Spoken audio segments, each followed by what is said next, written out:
Assalamualaikum teman-teman, bertemu kembali di channel Siva GSP. Oke, di video kali ini kita akan membahas cara mengerjakan dapodik di awal semester. Ini khusus untuk pemula ya teman-teman. Kalau udah senior minggir dulu. Oke, sekarang kita lanjut aja. Oke ya teman-teman, ini langkah awal kita di awal semester ya, untuk menghilangkan invalid yang ini ya.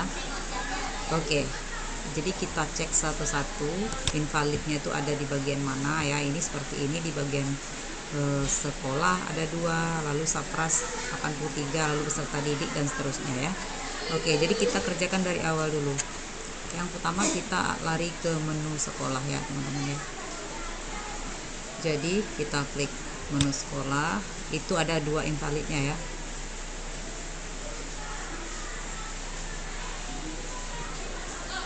Nah ini, jadi yang invalid itu yang ini, yang kosong-kosong ini harus kita isi ya, harus kita update kembali ya, waktu penyelenggara misalnya pagi hari, lalu sumber listrik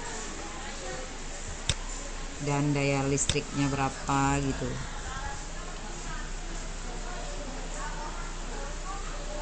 Oke, bersedia menerima dana BOS harus kita pilih iya ya. Lalu sertifikat ISO ini biasanya belum ya teman-teman, karena ini hanya sekolah-sekolah besar yang terdahulu yang punya. Untuk sekolah-sekolah kecil seperti sekolah saya itu belum ada, jadi maka kita pilih belum ada. Lalu akses internetnya kita pilih sesuai yang ada di sekolah kita ya.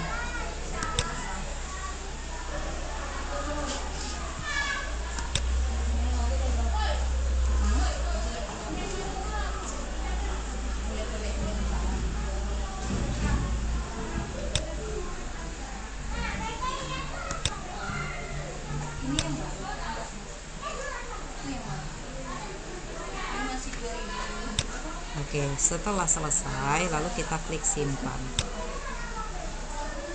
Setelah berhasil ya, ada tulisan kuning di kanan atas, kita cek lagi validasinya apakah sudah hilang atau belum.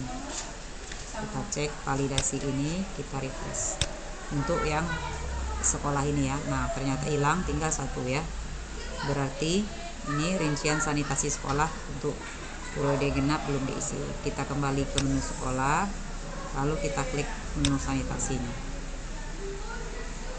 Nah silahkan kita isi, kita update kembali ya data yang kosong ini ya.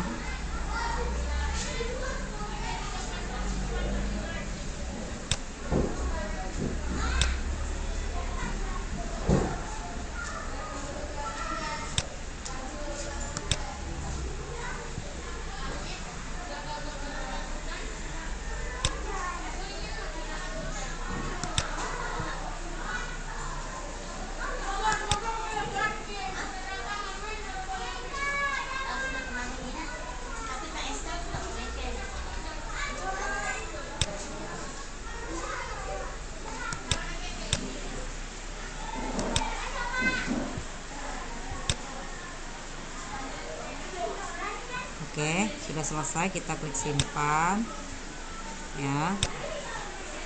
Kita klik simpan, lalu kita kembali ke validasi, kita refresh kembali apakah invalidnya sudah hilang atau belum. Nah ini terbukti invalidnya sudah hilang ya. Ya, kita ke yang kedua ya Bapak Ibu, lalu kita menuju ke menu Sapras. Nah kita klik tanah dan bangunan, lalu kita pilih semua. Pertama kita klik dulu tanahnya, lalu kita klik yang bagian bawah ya, kita pilih satu-satu, semuanya harus diklik ya Bapak Ibu. Lalu kita klik kondisinya. Nah silahkan diisi kondisi kerusakannya berapa persen ya. Jika sudah, kita klik simpan dan tutup. Kita lakukan sampai selesai ya teman-teman, sampai yang paling bawah.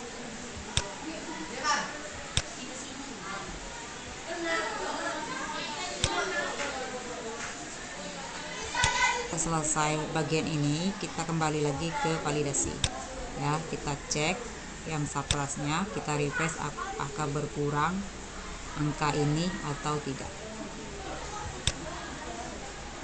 Nah, dari 83 menjadi 78 ya teman-teman. Jadi kita cek lagi ini satu-satu, ini di bagian apa, baru kita lakukan perubahan kembali. Caranya sama seperti tadi ya. Kita lari ke menu Sapras, lalu selanjutnya ke menu ruangan Bapak Ibu ya. Ke menu ruangan, ini ada ruang kelas, ruang guru, laboratorium, pustaka. Jadi kita pilih saja ruang guru terlebih dahulu. Kita klik pilihannya yang gedung B ya, lalu kita kondisi ruangannya, lalu kita isi ya sesuai kondisi, lalu simpan kembali. Kita lakukan seperti ini sampai selesai. Mohon maaf ya Bapak Ibu, suaranya agak berisik karena di luar hujan. Saya belum punya studio khusus untuk membuat tutorial seperti ini ya. Doakan mudah-mudahan ke depan akan segera punya ya. Dan jangan lupa mohon dukungannya selalu dengan cara subscribe, tekan tombol loncengnya agar Bapak Ibu tidak ketinggalan video-video terbaru dari channel saya. Oke, kita lanjut ya. Ini kita lakukan semua ruangan seperti ini sampai selesai.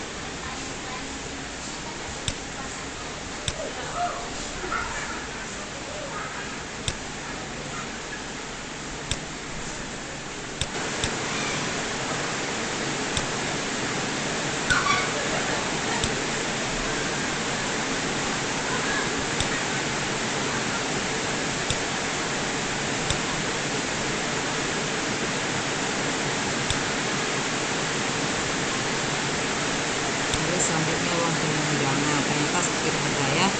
Lalu kita kembali ke menu validasi. Setelah selesai semuanya, kita kembali ke menu validasi, lalu kita refresh ulang untuk menu surprise ini. Nah, dari 78 tinggal 68. Nah, di sini kita cek lagi apa yang harus kita lakukan perubahan ya. Ternyata pada alat dan jenis sarana alat ya. Kita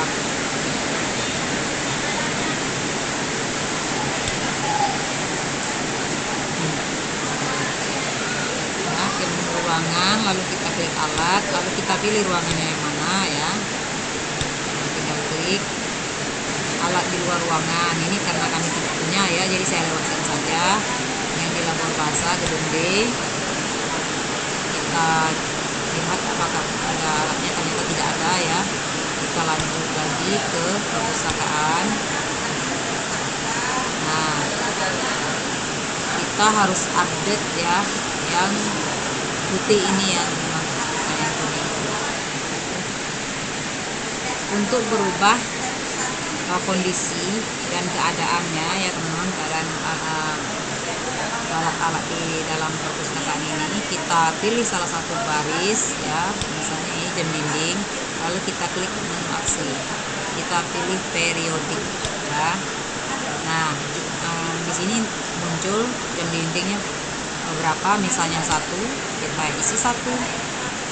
Jumlahnya apakah baik atau tidak baik, misalnya jumlahnya baik, isi aja ini baik, jika tidak baik isi 0. Nah, begitu kira-kira ya Bapak Ibu ya. Jika jumlahnya rusak, isi saja di sini 0, berarti ada 1 tetapi rusak, itu statusnya Bapak Ibu ya. Lalu kita klik simpan dan tutup. Lakukan hal serupa untuk item-item yang lainnya, tapi pilih itemnya harus salah satu. Misalnya ini tadi jam dinding sudah selesai, maka kita hilangkan centangnya, lalu kita centang untuk item yang berikutnya ya. Misalnya kursi kerja, kita menu aksi, lalu kita pilih periodik. Nah, jumlahnya totalnya berapa? Kalau untuk semester kemarin ini ya 2 ya, kita buatkan saja 2. Lalu jumlah yang masih bagus berapa? Seandainya satu rusak, 1 yang masih bagus, kita tulis di sini 1. Berarti yang bagus itu 1. Oke ya. Kita tinggal simpan dan tutup. Lakukan hal yang sama untuk item yang lain.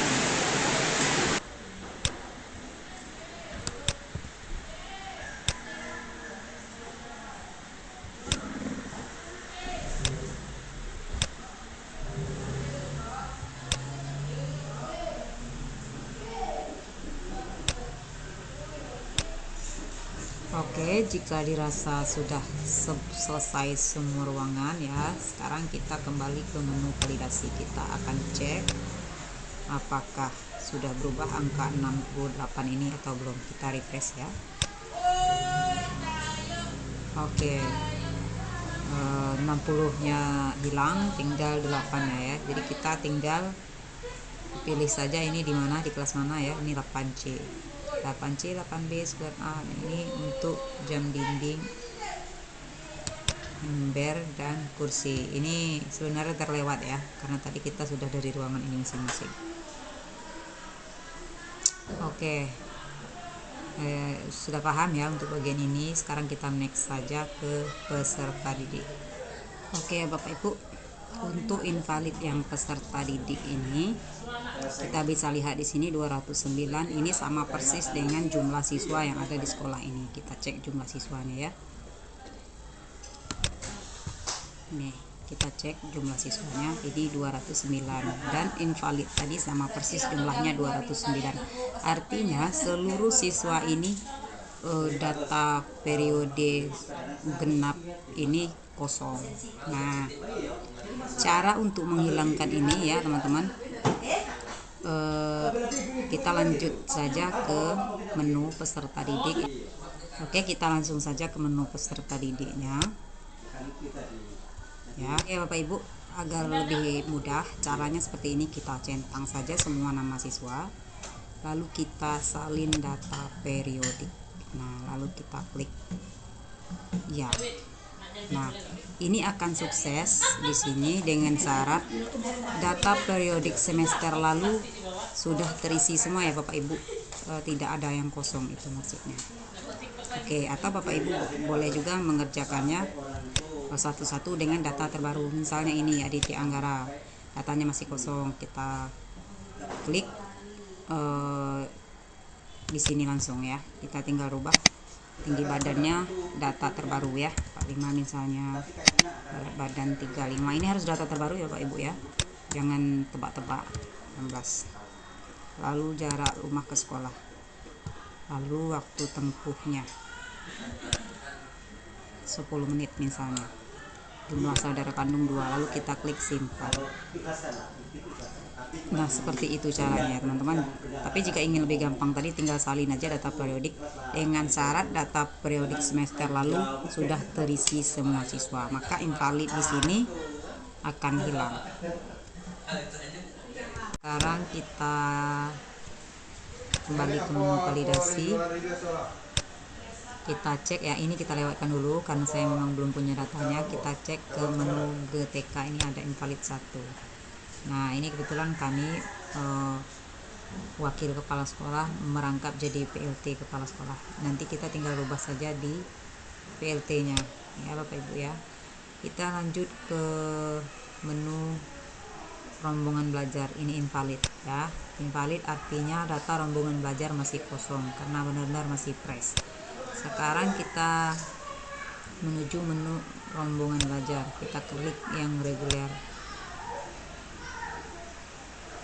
Lalu kan di sini masih kosong ya, kita menuju menu aksi yang paling bawah. Kita klik lanjutkan semester. Kita pilih rombelnya ya, kita 9 misalnya, lalu simpan dan tutup. Begitu seterusnya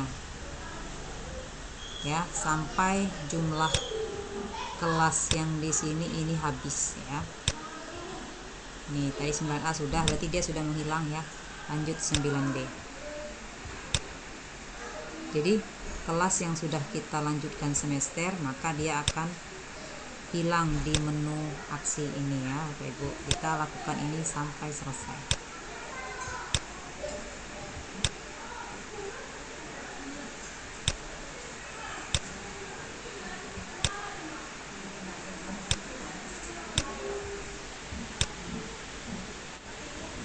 Oke, sekarang semuanya sudah selesai ya. Kita kembali ke menu validasi. Kita akan cek apakah sudah berubah invalidnya apa belum. Nah, ini kita refresh. Nah, ini muncul di sini malah bertambah ya Bapak Ibu ya. Karena kita belum mengatur pembelajarannya ya. kita belum mengatur pembelajarannya. Nah, cara untuk mengatur pembelajarannya, kita kembali ke menu rombel ya, pilih reguler, lalu klik salah satu kelasnya ya, ini kelas 7 yang saya klik, lalu kita klik pembelajaran. Nah, di sini silahkan kita isi ya, kita isi nama-nama guru yang bertugas, nama gurunya, lalu SK mengajarnya, lalu tanggal SK dan jumlah jam yang diajarkan setiap mapelnya ya. Ini saya contohkan untuk satu saja ya Bapak Ibu. Ini misalnya ini agama ya, pendidikan agama Islam. Ini saya pilih gurunya dulu ya. Di sini saya pilih ini Junaidi, guru agama Islam, lalu nomor SK mengajarnya berapa ya.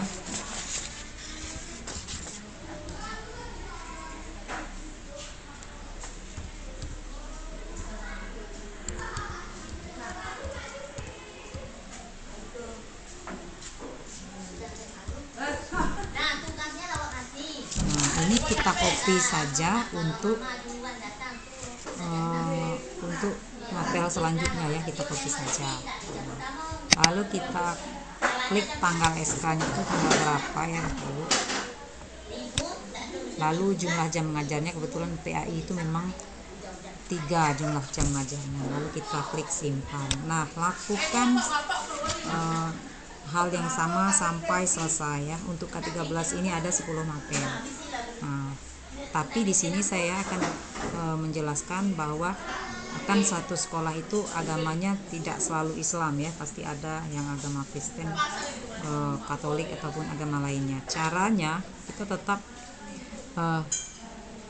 agar agama lain ini muncul nanti di e-rapor ya, caranya kita tetap entry agama Kristen ini misalnya dengan nama guru Junaidi, dan SK-nya tetap kita isi, tanggal SK tetap kita isi, untuk agar tidak mempengaruhi jam mengajarnya, maka jamnya ini kita kosongkan. Ini saya contohkan ya Bapak ya.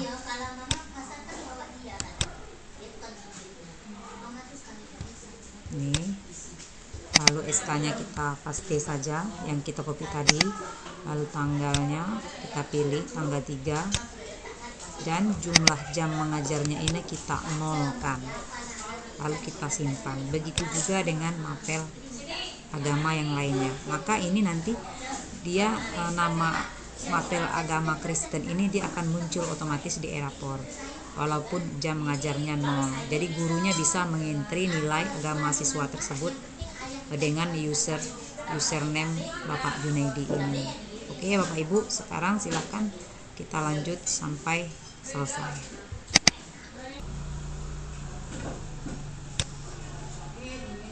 Oke Bapak Ibu, setelah selesai semua dikerjakan, kita kembali ke menu validasi. Kita akan cek apakah invalidnya sudah hilang ya, kita refresh dulu. Nah, ini invalidnya hilang, jadi tinggal warning saja ya. Warning ini memang ada ini kayak seperti file ini, jadwal pembelajarannya belum diatur. Ini gampang nanti kita kerjakan ya.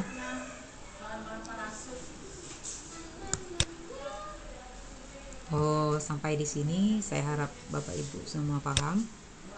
Jika ada yang mau ditanyakan, silahkan tinggalkan jejak di kolom komentar. Mohon dukungannya selalu dengan cara subscribe, nyalakan tombol loncengnya, dan share kepada teman-teman yang membutuhkan. Oke, terima kasih. Assalamualaikum warahmatullahi wabarakatuh.